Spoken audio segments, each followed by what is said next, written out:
And now some bad news coming from India. A MiG-21 Bison of the Indian Air Force crashed in the state of Rajasthan. 2 pilots were on board.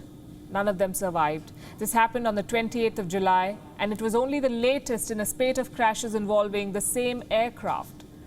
There have been at least 6 MiG-21 Bison crashes in the last 20 months. The makers of MiG-21, the Soviet Union, retired its fleet long ago. So did Afghanistan, even Bangladesh. Why is India still flying these age-old machines? Indian Air Force's twin-seater MiG-21 jet crashed during a training sortie in Rajasthan's Barmer. Both pilots have been killed. And a court of inquiry into the incident has been ordered. Over the last decade or so, a fighter jet in India has been given the moniker Flying Coffin. The MiG-21 Bison. The news you just saw was its latest crash.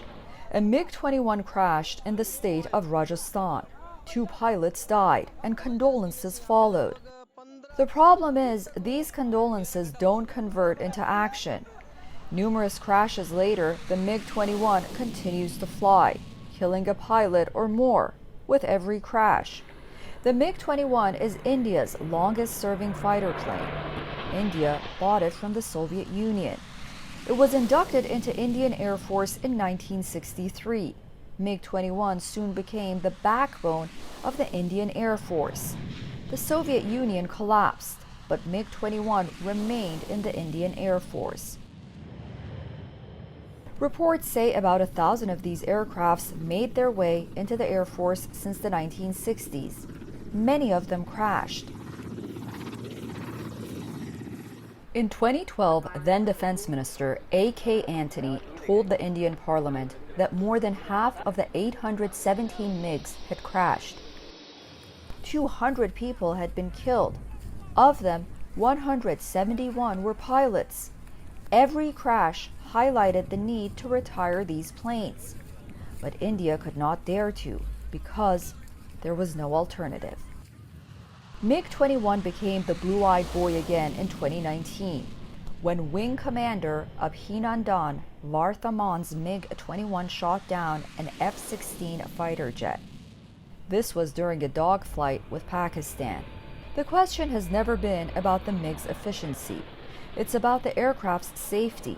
In 2021 alone, there were 5 crashes involving the MiG-21. In March, a MiG-21 crashed near Gwalior. The crash killed a seasoned Air Force officer. In May, another MiG-21 crashed in a village in Punjab. In December, a MiG-21 crashed during a training sortie, this time in Rajasthan.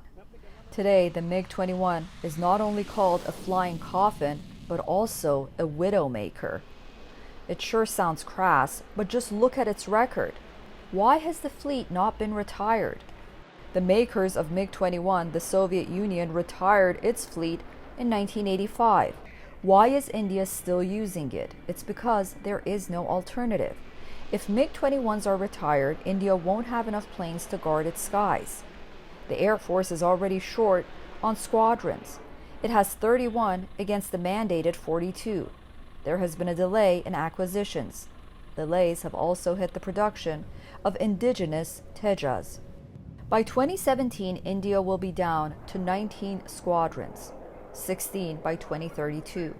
But does any of this justify sending young pilots for sorties in MiG-21? Do lives not mean anything? How many more crashes before India wakes up to the Mayday call? The Air Force has announced it would retire the MiG-21 squadron that's based out of Srinagar.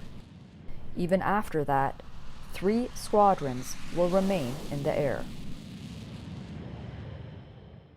WION is now available in your country. Download the app now and get all the news on the move.